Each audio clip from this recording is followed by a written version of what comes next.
press release. Pemerintah diminta untuk segera memberantas praktik pinjaman online yang banyak melakukan penyimpangan, termasuk kemudahan peminjaman dana, namun berujung pada intimidasi saat penagihan. Salah satunya yang terjadi di Wonogiri, Jawa Tengah, seorang ibu rumah tangga berinisial WPS diduga nekat mengakhiri hidupnya karena tidak tahan diteror penagih hutang dari pinjaman online. Kapolres Wonogiri AKBP Didit Dwi Susanto mengatakan, korban kali pertama ditemukan tewas dengan cara gantung diri di halaman depan rumahnya. Korban diduga terlilit hutang hingga puluhan juta rupiah dari 23 pinjaman online. Ia juga meninggalkan surat wasiat kepada keluarganya dan mengaku tidak kuat dengan penagihan pinjol dan meminta maaf kepada suami serta anak-anaknya. Rata-rata pinjaman WPS ke pinjol sebesar 1,6 juta rupiah hingga 3 juta rupiah.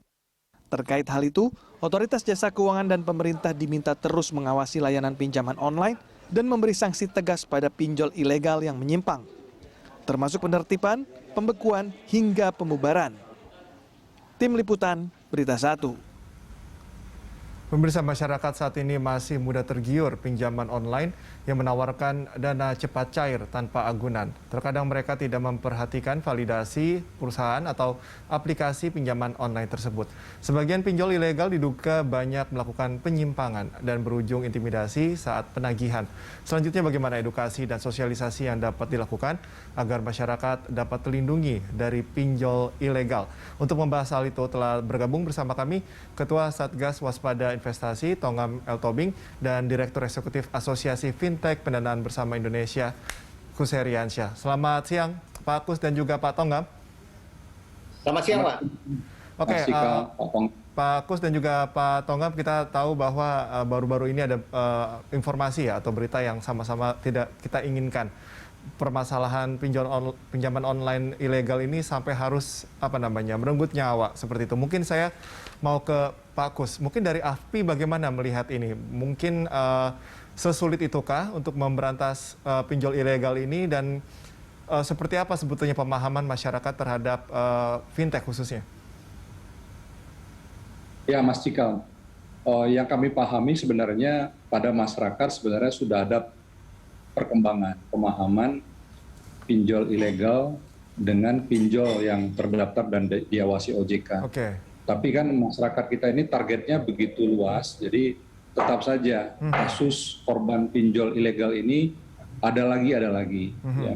Nah, ini memang satu tantangan bagaimana kita di hulunya itu melakukan satu edukasi, sosialisasi edukasi untuk meningkatkan literasi masyarakat terkait dengan realitas adanya pinjaman online ini.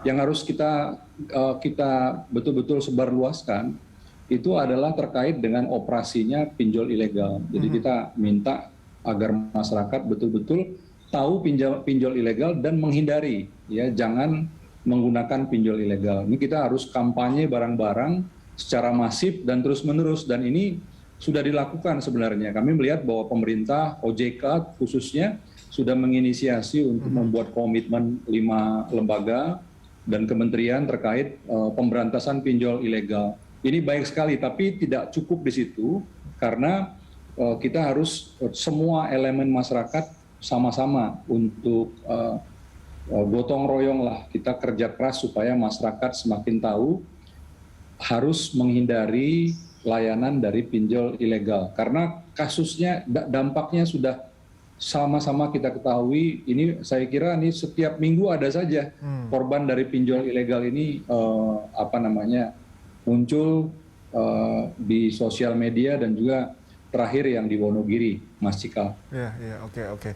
Ya, ini juga yang ingin saya tanyakan ke Pak Tongam. Pak Tongam, yang menjadi masalah terbesar mungkin kalau kita lihat adalah akses ya. Bagaimana dengan mudahnya para pinjol ilegal ini bisa dengan mudah memasuki akses ke masyarakat untuk menawarkan sesuatu yang mungkin menggiurkan seperti itu.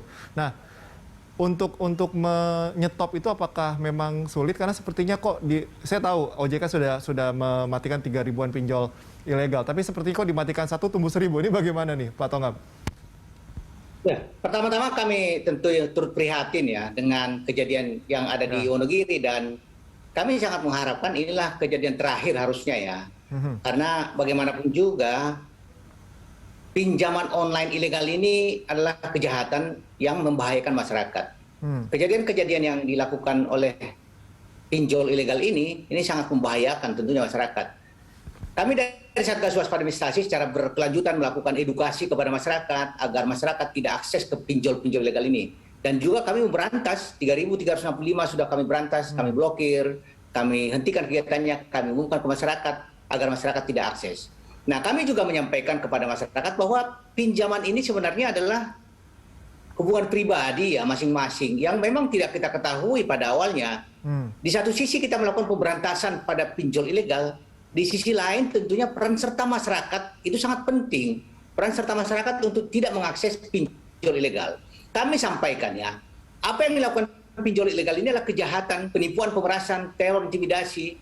Kita meminjam sangat mudah, tetapi mereka itu melakukan pemerasan dengan bunga yang sangat tinggi, fee-nya sangat tinggi, jangka waktu yang sangat rendah. Kita pinjam 1 juta, yang ditransfer hanya 600.000. Jangka waktunya 7 hari.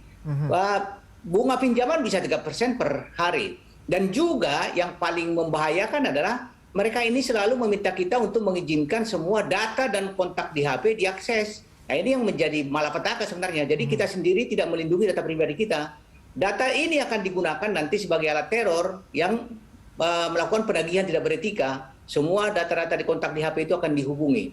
Nah, yang paling utama kita lakukan adalah edukasi meminjam dari pinjol yang legal, yang terdaftar di OJK, dan melakukan pinjaman sesuai dengan kemampuan membayar mereka. Jadi edukasi ini yang kita giatkan terus sehingga kejadian-kejadian seperti ini bisa berkurang dan bisa kita hilangkan. Oke, baik. Saya mau kembali ke Pak Kus. Pak Kus, kalau misalnya memang untuk pinjaman online yang legal saja tersedia, kenapa kok masyarakat lebih masih saja memilih yang ilegal? Apakah memang lebih memudahkan, lebih apa namanya, membuai seperti itu? Seperti apa memang fenomena terjadinya di masyarakat? Ya, Mas Cikal. Jadi kalau pinjol terdaftar dan diawasi OJK, pada dasarnya pinjol kita, fintech kita ini juga layanannya juga sangat cepat ya, karena menggunakan teknologi dan data-data alternatif cepat sekali. Namun kami dalam menjalankan bisnis berbasis pada POJK. Di POJK itu kan kita dipersyaratkan, kita harus melakukan proses-proses seperti KYC, elektronik KYC. Kami juga melakukan yang namanya scoring. Jadi tidak semua pengajuan pinjaman itu disetujui, diskor dulu, dilihat apakah betul ini peminjamnya valid ya, bukan fiktif, kemudian di-scoring apakah ini layak kira-kira kalau diberikan pinjaman akan mengembalikan nggak pinjamannya. Ini juga kita lihat ya proses ini.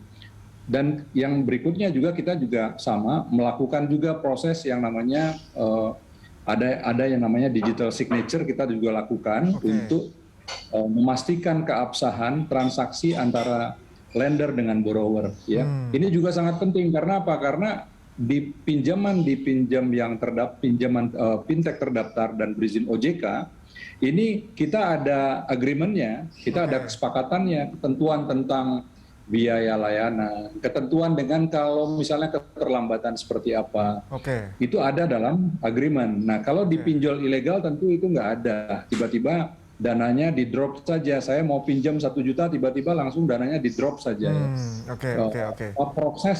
Proses seleksi screeningnya nggak dijalankan. Kami harus lakukan proses screening ini karena apa? Karena kami dalam melakukan penagihan dibatasi. Kami hanya boleh mengakses kamera, mikrofon, location. Ya, kami hanya boleh menggunakan itu. Kamera itu untuk apa namanya selfie, ya. Mikrofon itu untuk verifikasi, komunikasi.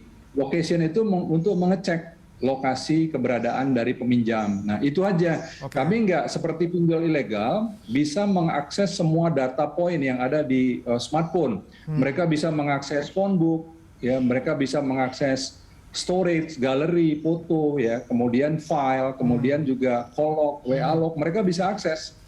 Dan ketika terjadi keterlambatan, ilegal ini menggunakan data-data aset data pribadi tadi untuk memaksa ya. peminjam itu untuk melakukan pembayaran. Nah, kami punya pedoman perilaku dan anggota kami, ya kami terus melakukan upaya untuk selalu disiplin dengan POJK yang sudah dirilis oleh OJK, dan kami juga memiliki pedoman perilaku yang menjadi dasar dari anggota kami untuk tertib aturan dan tertib hukum. Oke, tadi ada beberapa poin juga, diantaranya adalah digital signature. Tadi saya akan nanti tanyakan lagi ke Pak Tongam, tapi usai jeda.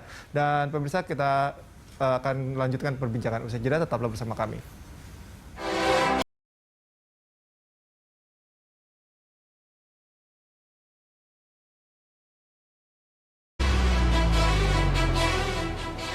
Data per 8 September 2021, Otoritas Jasa Keuangan mengumumkan terdapat 107 layanan pinjaman online yang terdaftar dan mendapat izin. Dan berikut sebagian pinjol yang mendapat izin dari OJK.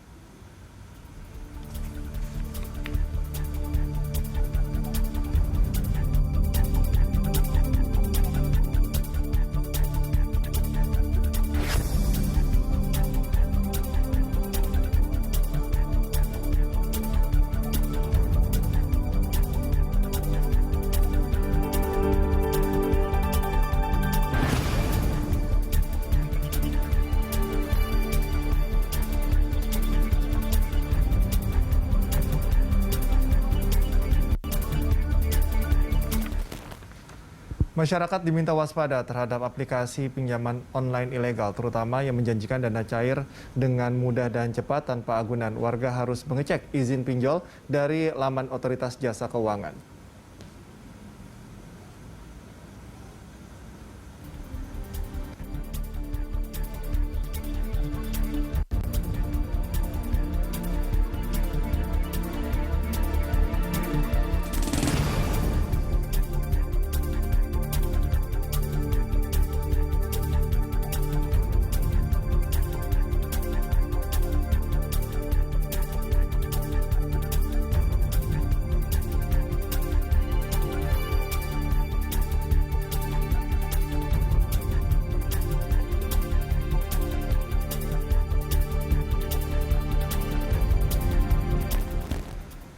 Kita lanjutkan perbincangan, pemirsa. Saya mau ke Pak Tongam. Pak Tongam, tadi kita sudah membreakdown juga ya bersama Pak Kus mengenai fenomena seperti ini. Tapi saya ingin tahu dulu, seperti apa sebetulnya pinjaman seret ini, katakan seperti itu ya, dari pinjol, dan seberapa besar itu mempengaruhi kelancaran dari bisnis pinjaman online ini gitu. Apakah memang sudah dikatakan dalam level mengkhawatirkan atau seperti apa, Pak Tongam?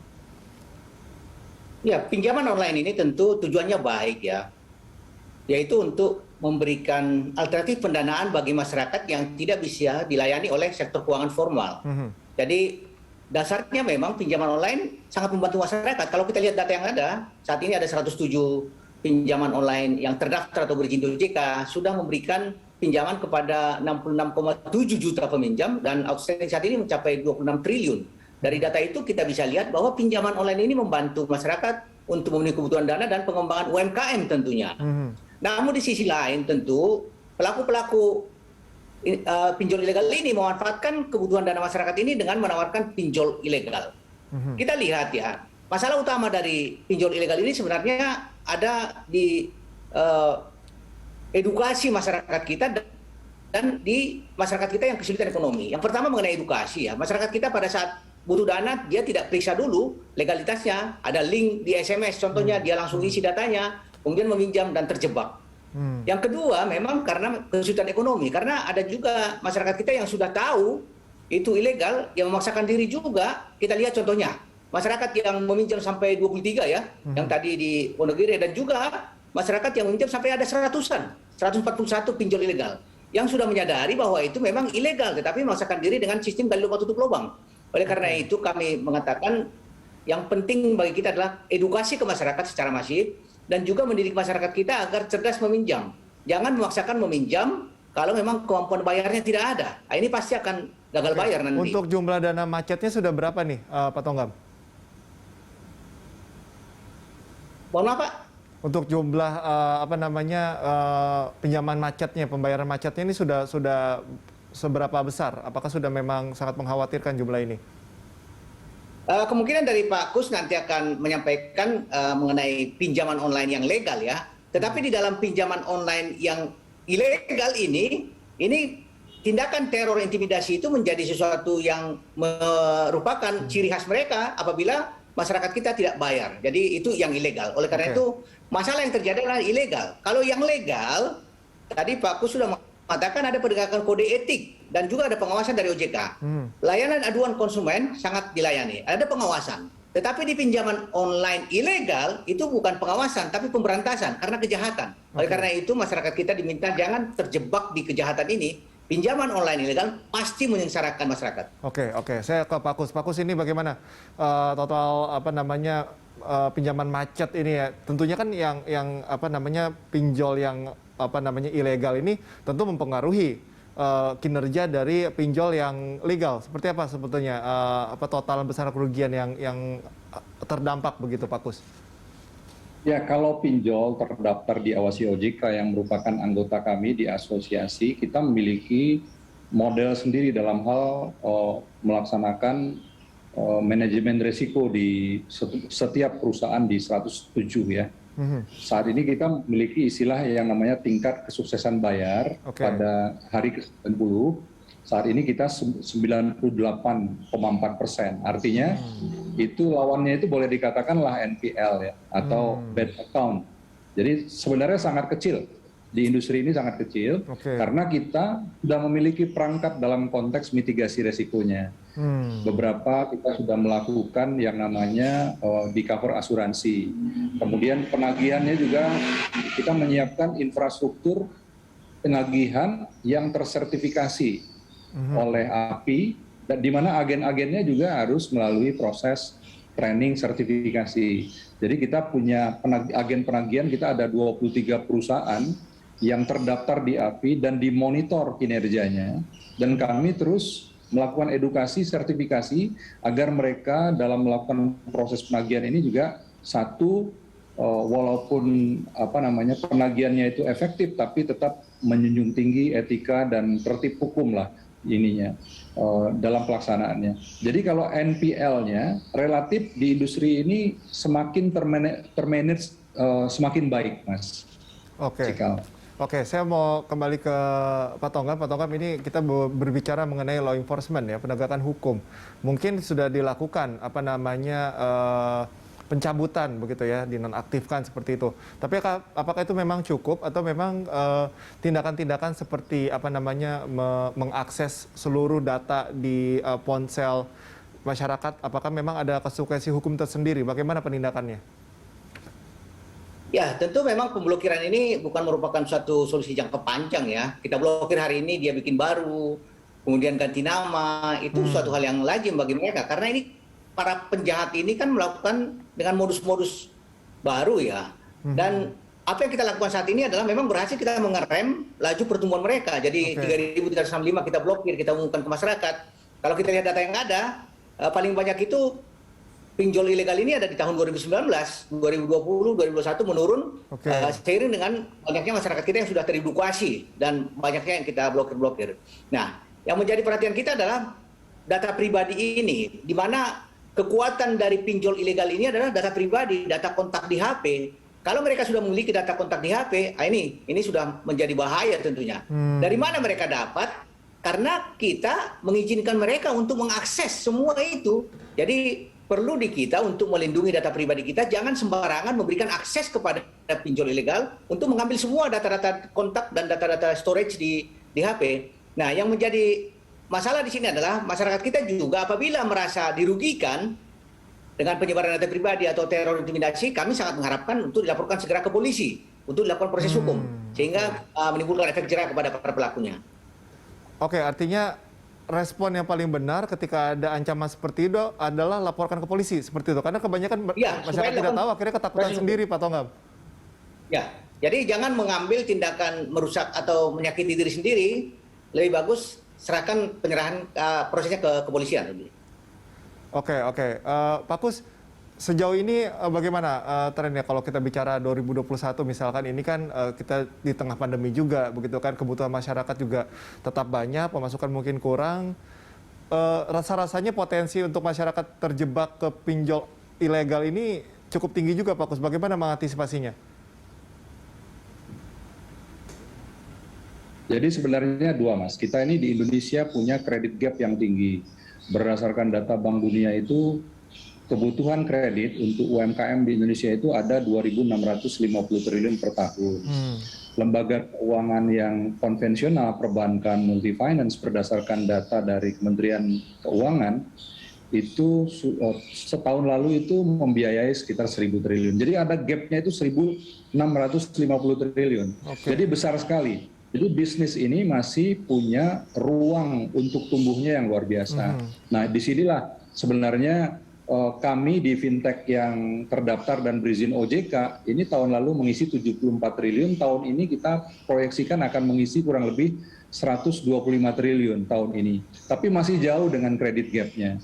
Nah, untuk itu disinilah kita betul-betul harus menjaga jangan sampai masyarakat dirugikan.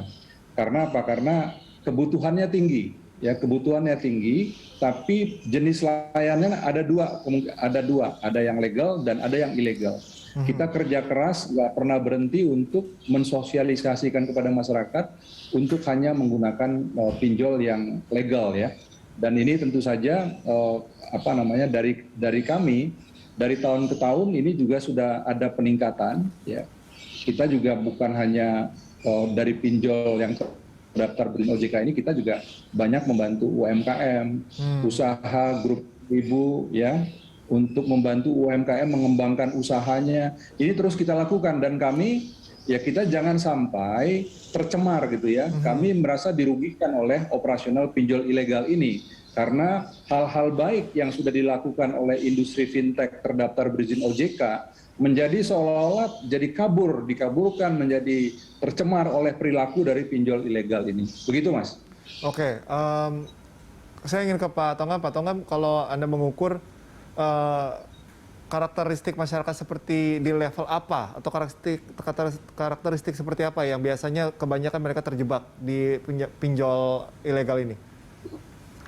Ya, dari data yang ada pada kami, terutama pengaduan yang kami terima, masyarakat yang terjebak di pinjol ilegal adalah masyarakat berpenghasilan rendah tentunya. Karena pinjaman itu hanya 1 juta, 2 juta. Kemudian dia menjadi menggulung karena gali lubang tutup lubang tadi. Yang dinikmati hanya 1 juta. Tetapi karena menutup utang dengan utang baru, akhirnya menjadi besar bisa sampai ratusan juta. Dan kami juga melihat kecenderungan masyarakat kita memaksakan diri untuk meminjam di pinjol ilegal karena ditolak atau tidak memenuhi scoring di pinjol yang legal, sehingga mereka mau tidak mau untuk memenuhi kebutuhan dasar masuk ke pinjaman-pinjaman online yang ilegal ini. Dengan perkiraan mereka bisa menutupi utang itu dengan perjanjian yang disepakati tentunya. Nah, ini juga perlu kami sampaikan kepada masyarakat bahwa apabila ditolak dari pinjol yang legal dengan scoring yang rendah tentunya tidak menjadi alasan bagi kita untuk masuk ke pinjol yang legal, yang ilegal.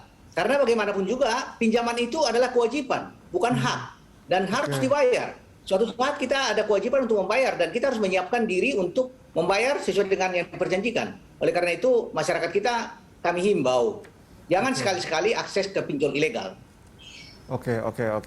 Pak Kus dan juga Pak Tongam, kita akan lanjutkan perbincangan di segmen selanjutnya dan pemirsa tetaplah bersama kami di Landstalk.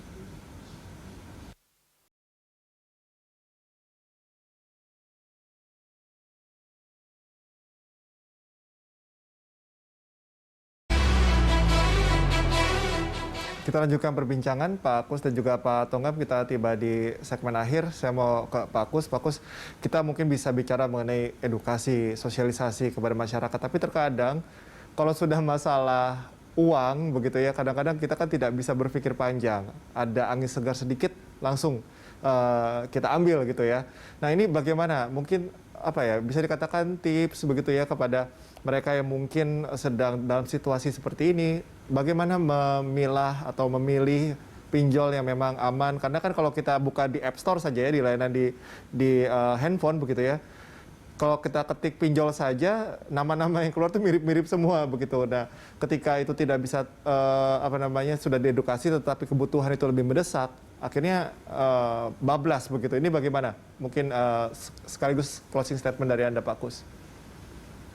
Ya, dalam situasi kita prihatin di masa pandemi ini, kita berharap bahwa masyarakat betul-betul bisa menahan diri dan teliti. Jadi kita meminjam hanya betul-betul kalau pinjaman online itu kepentingan yang darurat sekali, ya. Dan diusahakan kalau bisa pinjaman itu pinjaman untuk mendukung usaha yang produktif. Kemudian kedua, kalau kita meminjam seperti yang disampaikan Pak Tonggam, kita harus tahu bahwa pinjaman itu harus dibayar dan kita harus tahu dan harus ada sumber pembayarannya, ya, agar tidak terjadi keterlambatan atau gagal bayar sesuai dengan waktunya. Kemudian yang ketiga kan biasa itu ada teorinya, itu kalau kita mau pinjam itu maksimum banget itu 30% dari penghasilan kita cicilannya. Jadi kalau kita penghasilannya 5 juta, maksimum cicilannya itu ya sekitar 1.500.000 itu maksimum. Lebih bagus lagi 20%-nya. Kemudian yang kedua, dalam konteks sosialisasi dan edukasi ini juga, Mas Cikal, kami berharap public figure itu juga bisa turut membantu. Karena public figure ini banyak sekali didengar oleh masyarakat. Kita berharap public figure tidak berhenti pada isu keprihatinannya saja, tapi bagaimana ikut bergandengan tangan, ya, mencegah supaya kejadian-kejadian terkait korban pinjol ini ke depan itu bisa semakin dikurangi. Jadi kita peran public figure yang memiliki basis followernya itu puluhan juta, kita sangat berharap juga bisa mengambil posisi yang positif untuk mengedukasi masyarakat. Dan kami di asosiasi sangat senang bisa berkolaborasi, ya, dengan public figure, kemudian kolaborasi dengan berbagai lembaga, ya, agar betul-betul semakin masif, karena nggak cukup dengan 5 lembaga OJK, Bank Indonesia, Kemenkominfo, UMKM, dan koperasi dan kepolisian. Ini harus semakin banyak lembaga lagi. Kami juga berencana untuk bersama-sama juga dengan MUI untuk melakukan edukasi literasi agar makin sedikitlah korban terkait dengan pinjol ilegal ini. Dan yang lain yang tentu saja yang kami harapkan bahwa pastikan ketika memang harus menggunakan pinjol untuk keperluan pendanaan, pastikan hanya menggunakan pinjol yang terdaftar dan diawasi OJK, dan bisa dilihat di website OJK, ya, di ojk.go.id, di situ ada daftarnya. Dan hati-hati karena banyak juga akun-akun atau aplikasi yang palsu, dimirip-miripkan gitu kan. Dimirip-miripkan seolah-olah mirip dengan pinjol yang terdaftar dan diawasi OJK. Betul-betul dilihat yang ada di daftar di OJK itu huruf per huruf, ya, itu dilihat, jangan sampai salah. Karena kalau salah, alamatnya juga nanti sasarannya salah. Begitu, Mas Cikal. Baik. Terima kasih atas tadi analisisnya Pak Kus. Terakhir mungkin dari Pak Tonggam, saya tahu bahwa mengawasi hal seperti ini betul-betul tidak mudah, sangat sulit, karena mereka juga punya cara-cara yang licik begitu ya, dan juga aksesnya cepat begitu. Tapi bagaimana setidaknya dari evaluasi yang sudah dilakukan, setidaknya pengawasan speednya bisa ditambah mungkin begitu, supaya masyarakat juga bisa lebih tenang, Pak Tonggam. Iya, tentu edukasi tetap kami lanjutkan dan pemberantasan tetap kami lakukan, ya, agar penawaran-penawaran ini bisa berhenti ke masyarakat. Dan kami sampaikan kepada masyarakat yang mungkin saat ini terjebak dengan pinjol ilegal, beberapa hal yang perlu kami sampaikan. Yang pertama, agar diskusikan dengan keluarga atau teman dekat mengenai solusinya. Jangan didiamkan, sehingga jangan sampai ada mengambil jalan pintas lagi gara-gara pinjol ilegal ini, karena ini pasti bisa selesai sebenarnya. Dan jangan sampai ada hal-hal yang memang merugikan diri kita sendiri. Yang kedua, kita bisa juga minta restrukturisasi, ya, artinya pengurangan bunga, penghapusan denda, perpanjangan jangka waktu, sehingga bisa mempunyai keleluasaan sesuai dengan kemampuan kita untuk membayar kembali. Yang ketiga, kami sampaikan jangan memulai lagi utang baru untuk menutup utang lama.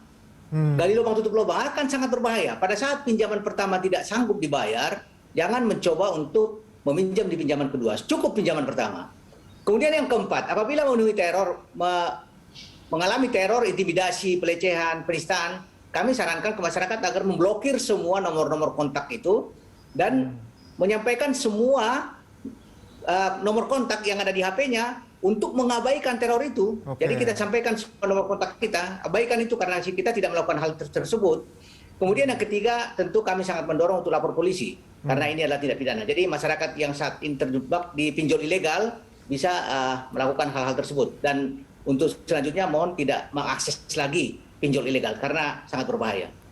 Baik, kita harapkan bahwa kedepannya hal-hal seperti yang terjadi kemarin yang berita tentunya duka kita sama-sama tidak inginkan tidak terjadi lagi. Terima kasih atas informasi serta analisisnya Pak Kus dan juga Pak Tonggam. Sehat selalu. Terima kasih, Pak. Terima kasih Mas Cikal, Pak Tonggam, terima kasih. Terima kasih, Pak Kus. Baik, pemirsa, usai jeda kami akan kembali dengan